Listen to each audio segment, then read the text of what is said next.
Today's guest is one of the experts at covering, deciphering, and predicting this global currency and banking demolition that is often coined as a global financial reset.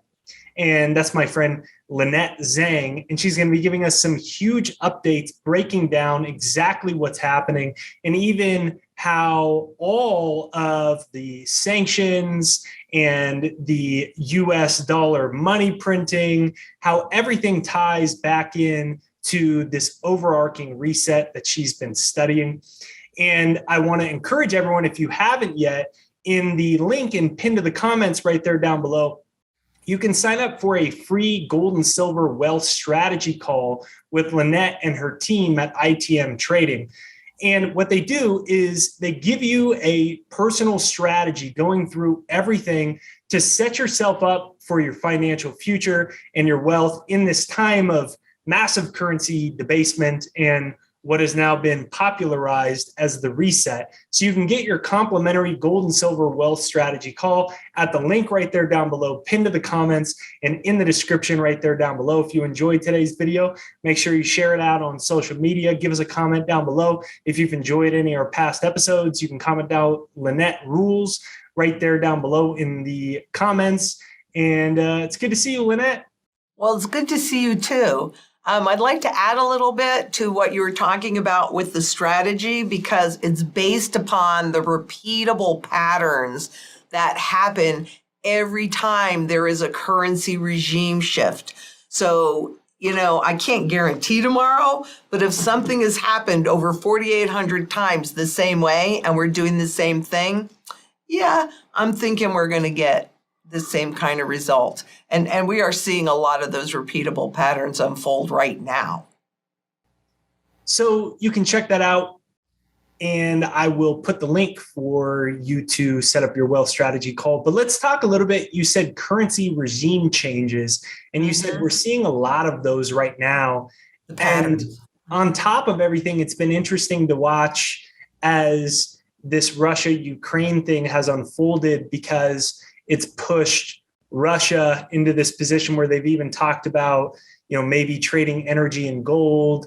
There's a lot of interesting dynamics. So what do you mean by currency regime change? And when you say a lot of it is unfolding right now, that has also unfolded throughout these previous 4,800 times you refer to as fiat currencies are reset or changed. What are some of those things occurring right now? How do you make sense of all this? Well, for one thing, and I know that it's a little challenging for people to realize this, but we're all experiencing a huge amount of inflation right now. Although that it's going to get worse. There's not one doubt in my mind. I can't guarantee this, but, I'm pretty darn sure that we are at the beginning of a hyperinflationary event.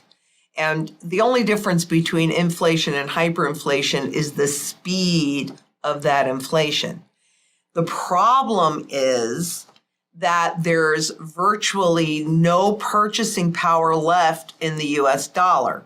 Now, and people go, oh, you're crazy. I still use that when I go to the store and I buy stuff online, etc.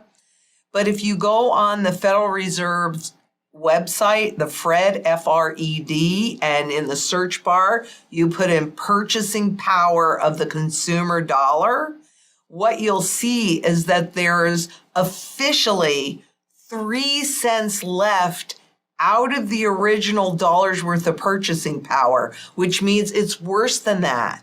And all of this inflation that we're experiencing, we are losing rapidly whatever little bit of purchasing power is left. And so the bottom line to all of that is that we are at the end phase, the end of this fiat, this government debt-based money.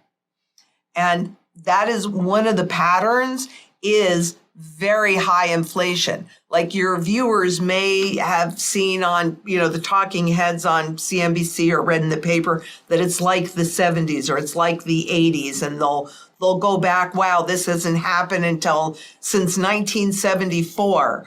Well, we were shifting at that point from a gold-based currency into a debt-based currency. One of the other repeatable patterns is the war. So if you'd been watching my work, I've been saying that because wars always accompany these currency regime shifts, because now you're looking over here and then the war can justify this huge spike in that inflation. We also have civil rights movements. The oil back in the 70s, it was the oil embargo. You indicated that Russia was talking about selling their oil for gold, but they're also talking about selling not just their oil, but possibly all of their largest exports in rubles. So creating like a petrogas ruble, right? Which is what the US did with the petrodollar back in the 70s when we were losing our status as the world reserve currency. So there are what the world has now seen the US do to Russia and the allies as well is cut them out of the global system.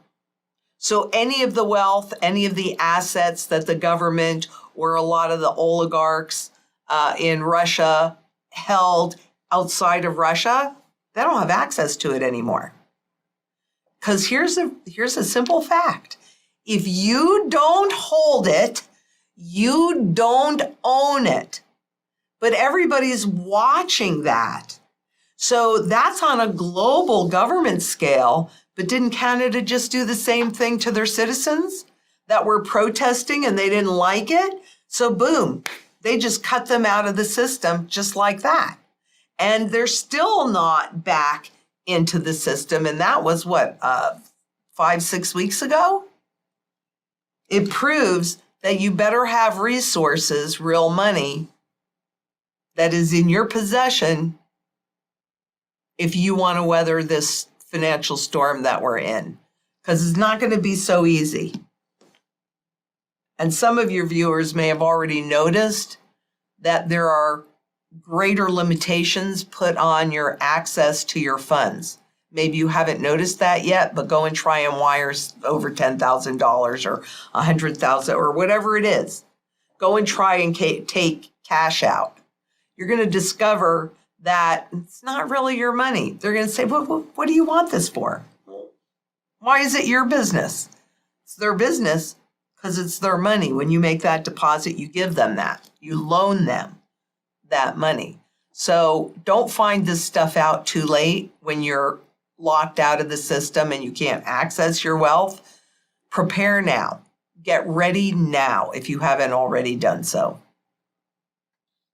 Yeah, that's been an interesting thing to watch. When I went up to your property, one of the videos you and I made, and also just what we talked about off camera, was about how before it's too late to recognize that your money isn't your money. And we talked about bank bail-ins and these types of things. And it's weird to see this theme really playing out in real time. But before we get a little bit more into that, let's talk a little bit about, so how do you make sense of this whole Russia-Ukraine oil energy crisis and how it fits overall into this macro theme you've been studying of this reset? Because as I unpack it, there's a lot of interesting parts about it, right? You talked about this kind of petro ruble. Well, one of the other things is this call now for more renewables. And Biden said the other day, 150 trillion over the next 30 years. And so not only are you seeing a major commodity and gas player that's now saying, I don't want to trade in dollars, but at the same time, the consequence that Western nations are doing is, as a result of that energy being shut off or whatnot from Russia, they're saying, well, let's just print more money. So it's coming from both sides. How do you make sense of this whole Russia thing, and how does it fit in to this larger reset you've talked about? Well, I'm old enough to remember Vietnam, the Vietnamese War, and the way that actually played into the currency regime shift. And if you can just remember back to, let's say September of 2019, the Federal Reserve had been raising interest rates and then running off their balance sheet. And then September 2019, the money market global plumbing of the whole system froze. And the Federal Reserve started printing money again. And they didn't stop, right? And so they want you to think that all of what they just did has nothing to do with inflation. But they came out, and where they were targeting 2% inflation, because you don't notice it even though they're robbing you of 2%, all of a sudden they're going to target an average. And as soon as they went there, I said, I hope everybody's ready for high inflation, because they're telling you that's what's coming. And here we are. So we went into the crisis, which I guess we can say now because it's calmed down so much. But we went into the coronavirus, that crisis, already with the whole world slowing, growth slowing on a global basis, and inflation starting to kick into gear. And then that was used to do that, right? That was used to justify all of that money. We see corporate profits at the highest level that they've ever been. I mean, like a huge spike, because, hey, why not take advantage of the little guy that got all this stimulus money, and we can charge more money and we can pass that through? So we were already having those issues, but the world was getting tired of 2 years full of this garbage. And so now we needed another crisis. And so just like in the 60s and the 70s, we were lurching from crisis to crisis. And every crisis justifies more inflation, more money printing, more wealth transfer. But what it also does is it keeps everybody off balance, right? And if you're off balance, you can't think as clearly as if you were just focusing on one area and you were calm and you could see what they're doing. So it's really much of a cover-up for a change in the currency system. I'm not 100% sure that they have the new digital system in place yet. I don't know. They just release as much information as they want to release on that. But that's programmable money. So they're going to take something that they can inflate away, in this country, the dollars. I mean, you couldn't do that with gold. You can't inflate it away, but you could inflate it. You can inflate away the purchasing power of the currency. Now they're taking us into programmable money, which gives them a whole lot more control. And because you're busy looking at this and you're busy trying to figure out how to feed your family and put gas in the car, then you're not paying attention to the underlying where they are actually transitioning you from one money standard into a new money standard.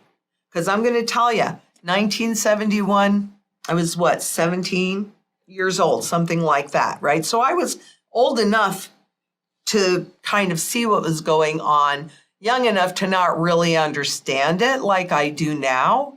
But in July of 1971, I had a $20 bill in my pocket. In September of 1971, I had a $20 bill in my pocket. They both looked almost identical. One was gold-backed, the other was debt-backed. I didn't know that anything had changed, and that's the thing. They want to keep you off kilter, and they want to keep things as close to normal as possible so that you don't know that anything has changed when in reality, everything has changed. And there's such a dangerous game that the Treasury is playing with Russian debt right now by, cutting them off from SWIFT. They wanted the Russians, they wanted to hurt the Russians so they couldn't, the SWIFT system is global dollar system, global payment system. So they cut them out of that, but they had alternatives. And now the Treasury Department is basically cutting them out of any accounts that they have in the US, period, making it that much more difficult for Russia to make dollar payments.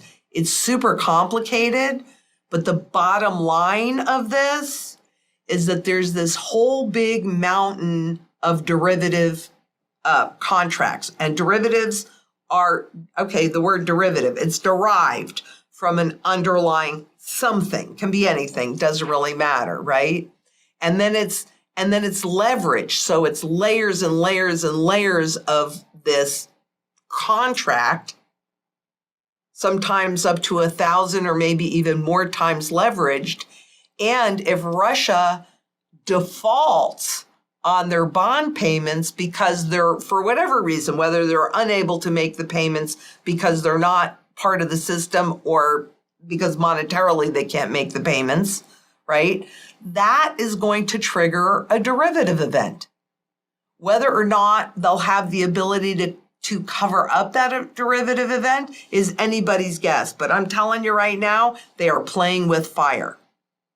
Absolutely, on those derivatives, because that's what's going to topple the system and make it, whether it's this event or another derivative event, that's what's going to be too big for central banks to overcome and to print their way out of, even the ECB. You've talked about a new financial system now. Is this implemented once a crisis of a magnitude like that occurs? How is this new system rolled out and what does it look like? I know you talked about programmable money, but what will it look like and what will it take for it to be implemented? Well, the Fed Now is a program that was put in place originally back in 2019, and it's going live officially in 2023. And that gives each citizen a direct account with the Federal Reserve. So where they mailed out stimulus checks before, they will simply push a button and fill it with a whole bunch of digital dollars. But they're going to give those dollars most likely a shelf life, like you've got to use them by this date or they just go away. They can, like I said, it's programmable. So they can guide where you can spend that money or where you cannot spend that money. So again, picking winners and losers, just like who had to shut down and who got to stay open. Walmart got to stay open, but mom and pops had to shut down, right? So, but this gives them more direct control. And here's, I just saw this pattern shift, and this is the scariest one, I think, of all the pattern shifts that I've seen. And that is the breakdown of the PCE, the personal consumption expenditures, which is the gauge that the Federal Reserve likes to look at for gauging inflation. And going all the way back to when they first started that in preparation, because these shifts, they don't happen like overnight. There's lots of preparation that goes into them. So they started tracking that in 1959.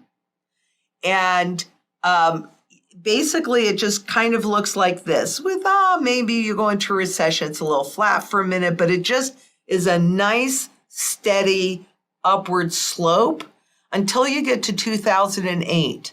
And where if we hit a recession, spending might have leveled off and then continued up. In 2008, it took a bit of a dip. And then, of course, the Federal Reserve targeted for reflation, was called the reflation trade, stocks, bonds, and real estate.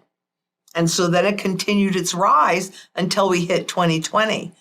Then there was a huge down leg, bigger than anything in history, which in itself, tells you, you're in crisis. But they have not been able to stabilize. I'm not saying it hasn't gone up, because it has. Inflation will force you to spend more. But it has not gone up in this nice, even, steady way, which is what they want, because then they're getting that inflation out of you. You just don't realize it, so you don't fight back. You don't push spending forward. You just live your life. But that is a breakdown in the consumer. This is a consumer-driven economy. So when they're having us in programmable money, and you're not spending money fast enough, they just push us into negative territory deeper and deeper and deeper. You watch your principal evaporate. What are you most likely to do? You're most likely to buy anything that you can that will attempt to hold your purchasing power more steady.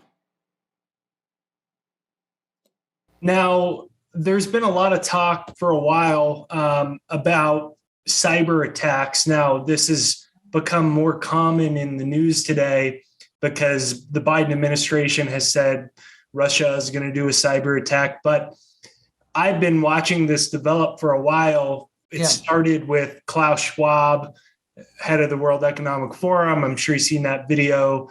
And he said worse than the COVID pandemic is going to be a cyber one. And so you saw that seed planted, but then now you're seeing it talked about a lot. What's your take on that and how that fits into this whole financial reset? Wow. It's huge. If everything you have is in the cyberspace, this is getting to be, look, it's easier to steal your money. They don't even have to try to break into your house. All they have to do is hack into your account, right? It's easy to sit there with the code.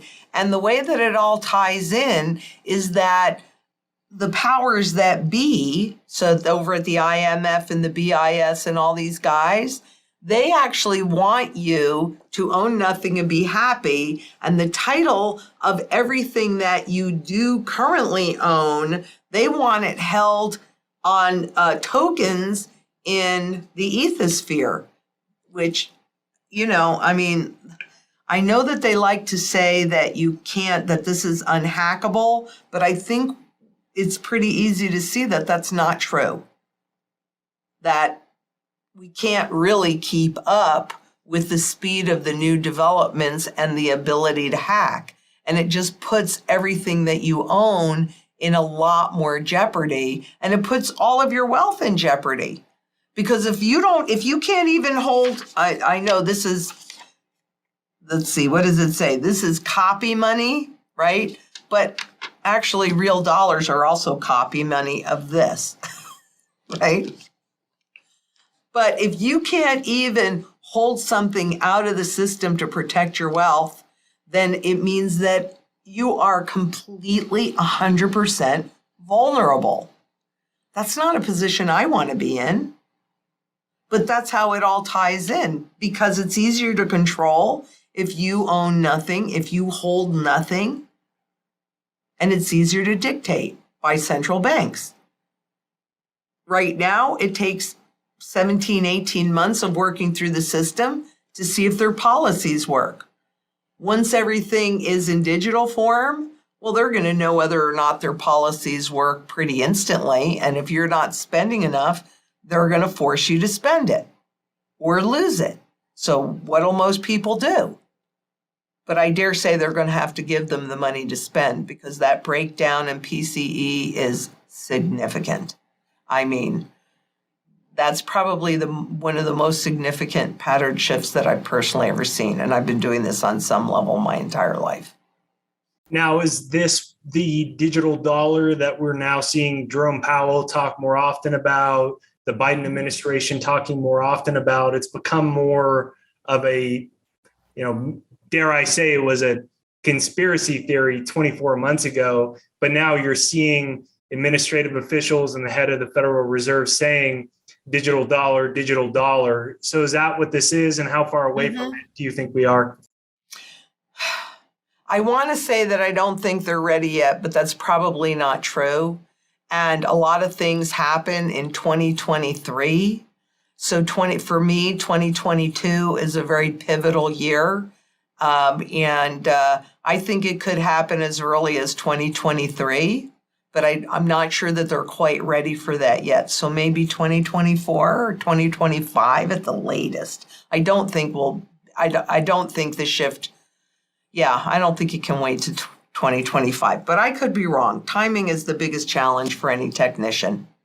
I can tell you what's most likely to happen, but I can't tell you it'll be Tuesday morning at 8:35. Fair enough. So how does gold fit into this, especially when we look at the Russia situation? When they're talking about, hey, maybe give us some of our commodities and energy in gold, or even if they accept it in rubles, I can't see any reason why they would want to continue to hold US dollars. And we already know they hold a lot of gold. I would imagine that this would also be a signal to other countries that, to increase their gold holdings. So what is all of this? They have. Oh, yeah. The central banks globally, not in the US apparently, or Canada, but globally, other than that, they've been massively accumulating gold because gold is completely out of the system. It doesn't need anybody to say that it's money. And according to the Bank for International Settlements, gold held at home runs no political risk. It is the only financial asset that runs no counterparty risk. In other words, this is not your debt that I have to count on you to pay, right? It runs no counterparty risk. It's a proven inflation hedge over time. And, gold is critical for you to have completely outside of the system because look at this little teeny thing. And this is a 1 ounce gold coin. And it's an easy way to carry a lot of wealth in a small little package that truly is outside of the system that I hold and I own outright. It's critical. Now, what do you make of the LME and all that nickel stuff that's been happening, shut down exchanges? And can you see a similar situation like that happening to gold or silver? The answer is yes. What happened at the LME, which is the London's metal exchange, kind of massively hurt their contract reputation. But you see, all of those contracts are the way that real physical assets were turned into financial instruments and then leveraged, right? So can I see something like that happening to gold? Well, it almost did, right? Because in Basel III, gold became officially a tier 1 asset, which means at this very safest, highest level, and presumably bullion banks would not be able to leverage it, or they had to hold cash set aside if they were going to leverage it. But that was supposed to go into effect, 2020? I'd have to go back and look. I honestly don't remember exactly when that was supposed to go into effect. But what they did, it went into effect, but then they gave all the big bullion banks an exemption. So it didn't go into effect. So can I see that happening? Well, it almost did. And you would have seen the spot price of gold and silver explode like we saw with nickel. But that's because, according to the Bank for International Settlements, before they changed how they accounted things, for every 1 ounce of physical gold, there were 62,000 ounces of digital gold that never will exist. So that's how they suppress the price. So once that's removed, then you will see gold and silver both move toward their fundamental value, which is substantially higher than the manipulated spot price. But yes, I definitely do think that we will see the breaking of the bullion banks and see something kind of similar to what we've seen with nickel. Because nickel is still being traded, it's just not really being traded too much on the LME, who's lost all its credibility. as well it should. Now, what about silver? How does silver fit into all this? Well, gold is the primary currency metal, and it's the metal against which they revalue currencies when they do an overnight reset. Silver is the secondary monetary metal. And it has, while both of them are used in manufacturing, silver has a lot more manufacturing use. Gold does not get used up in production. In industry, it's all recoverable. So we can account for about 98% of it, all the gold that's ever been mined in thousands of years. Silver gets used up. It too, I mean, it is absolutely preposterous that it's trading at like 24, 25, 26 bucks an ounce when the ETF, the silver ETS SLV, had to change their prospectus to state that the pricing, they couldn't get enough silver to create the baskets. So the pricing on the SLV was going to reflect the spot price, which is frankly all they were designed to do anyway. You don't really own silver or gold underneath it. So you will see silver move toward its fundamental value along with gold. But it's not going to be Wall Street that's telling you what its true value is. It's going to be the central banks when they do those overnight revaluations. And I would like to say that even when we go into the digital currency, the digital dollar, people will think, oh, well, then that's going to fix the system. But no, because they're not going to change their behavior.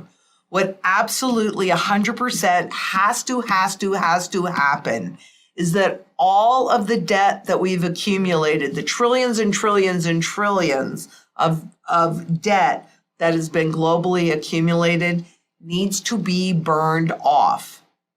And that's what the hyperinflation is really about, is burning off all of that debt. And then it becomes obvious to everybody that the dollars, wherever you are in the world, euros, yen, whatever it is, that they have absolutely zero value. Now, you've talked quite a bit about a revaluation of gold in the past, and you mentioned it again here. Mm-hmm. Why would they do that, and when would they do that? Good question. They would do that when all confidence in the system and the currency is lost. And that, by the way, is when the heavy-duty hyperinflation will kick into gear as well. And so when everybody is now on, I mean, I know this is going to sound crazy, but, you know, a lot of things that are coming to pass now that I said in the past sounded crazy back then. Oh, you can't say that. People don't know. My job is to tell you so that you can make educated choices. So what will happen is we'll go into hyperinflation mode, and then people will lose complete confidence in the currency, in the system, and they'll stop using it. And they'll go to a barter system. So you'll get real local for a while. That's where silver really comes into play. And you'll go real local. And then what will happen is they'll want you to use the currency again. So like a pack of gum could cost $12,000, which I know sounds outrageous, but it won't soon, right? So they'll lop off zeros and they'll do that overnight revaluation. And then you'll see gold, like in Venezuela, it went up overnight like 3,500%, something like that. And Venezuela has had now 3 overnight revaluations against gold. So they do that to gain confidence, the public confidence again, but they won't change behavior yet. Globally, on average, it takes them doing it 3 times before then they go into a system where we actually would have gold to a degree backing the new currency. That's when they'll get the confidence back. So don't believe it the first time, 2, 3. I mean, I don't know how many they're going to do. Maybe it'll be 2, maybe it'll be 4. Who knows? We'll find out. But the next currency won't be good until there's a component of gold to stabilize it, because what gold does is it requires the government to have fiscal responsibility so that they can't just do that. They have to live within their means, or at least on a relative basis. Right now, there's no restrictions. As we've seen, as we've witnessed, no restrictions on how much new money can be printed. But every time that happens, the value of what's already out there is lost, or it loses more, I should say. Now, we've talked about you can prepare getting outside of the financial system. We talked about gold, silver. For everyone listening, you could sign up for a complimentary wealth strategy call with Lynette and her team, link down there right below. But some of the other ways that you prepared are quite inspiring. I've been able to witness them firsthand. Let's talk about some other ways that one can prepare, especially when we're also heading simultaneously into this energy crisis. Oh, the energy. And energy goes into everything. Look at your food prices, right? So really what it is food, water, energy, security, barterability, wealth preservation, community, and shelter. Because these are all of the things that we need to have a reasonable standard of living. And so, you've witnessed it for yourself, where I grow my own food. We have on May 1st, geodesic dome hothouses are going to they're going to start building them. They're fabricated already on my bug out location, which is a remote location, but also there's a lot of community there. So, you have to look at your personal circumstance and what you have the ability to do. As you know, I live dead set in the center of Phoenix, right in the middle. I've converted my pool into a swimming pond to get rid of the chemicals, and I've put in several more ponds. So I have fish, I have tilapia to eat, food. I've got chickens and ducks and quail, and I just recently got rabbits. So that too. I have tilapia, and we tried crawfish. We thought it was a big fat fail, but it wasn't.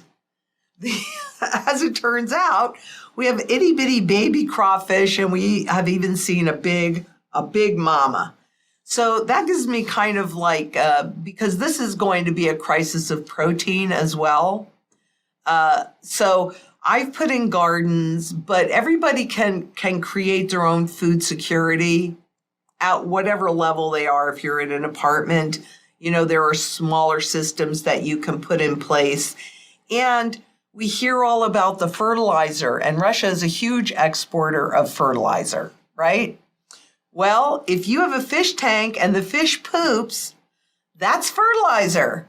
So this is not an issue for me because we just pull the water from the different ponds to feed the plants. We have our own fertilizer and compost and things like that.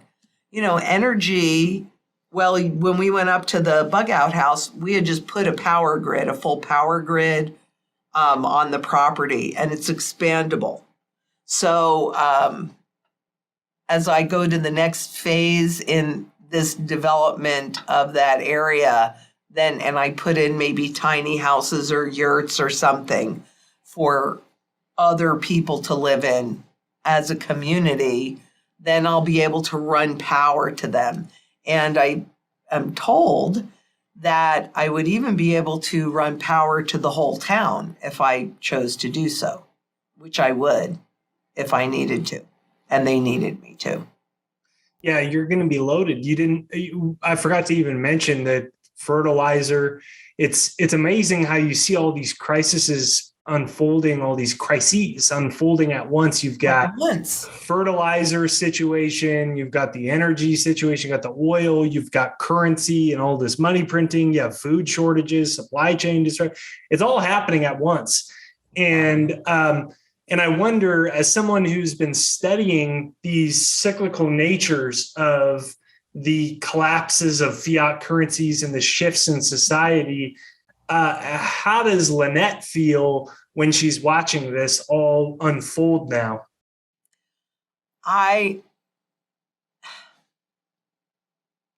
I'm sad. To be honest with you, Jake, I'm really sad because most people, they're just married, and they did this when they created the money. They knew that people marry the legal money of the state. And, you know, globally on average, 80% of the population ends up in abject poverty. But since this is really a big global issue, and in a number of countries like, Venezuela, I think it's 90% of the population. In Sri Lanka, it's 97% of the population. So I feel really sad because I know that most people, they're too dependent on the grocery stores, and they didn't learn their lesson. When the grocery store shelves went bare in 2020, and then, they never really recovered. The whole grocery store experience is very different, and they didn't prepare. So as I'm watching this unfold, I really am extremely sad because I know how hard it's going to be for most people. And I'm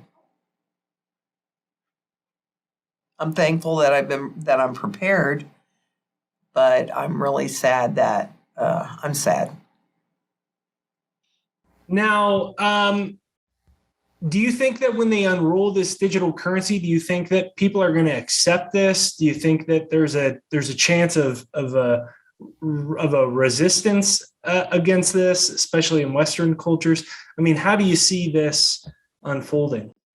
Well, they've really been preparing us for it since the 50s when we had the first credit card that wasn't really attached to anything, the consumer credit cards.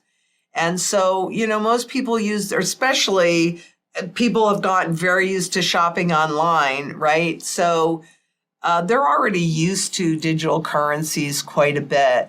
And the way that they'll do it, which is the way China introduced it too, they give you this money, right? So they're not saying deposit your hard-earned money yet, right?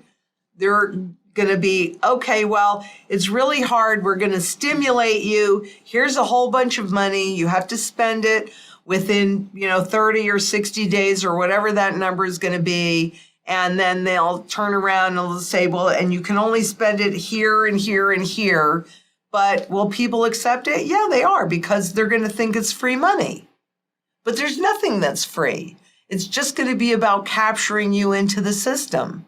So, and I think a lot of that was what cryptocurrencies were about, is getting people used to that kind of money as well.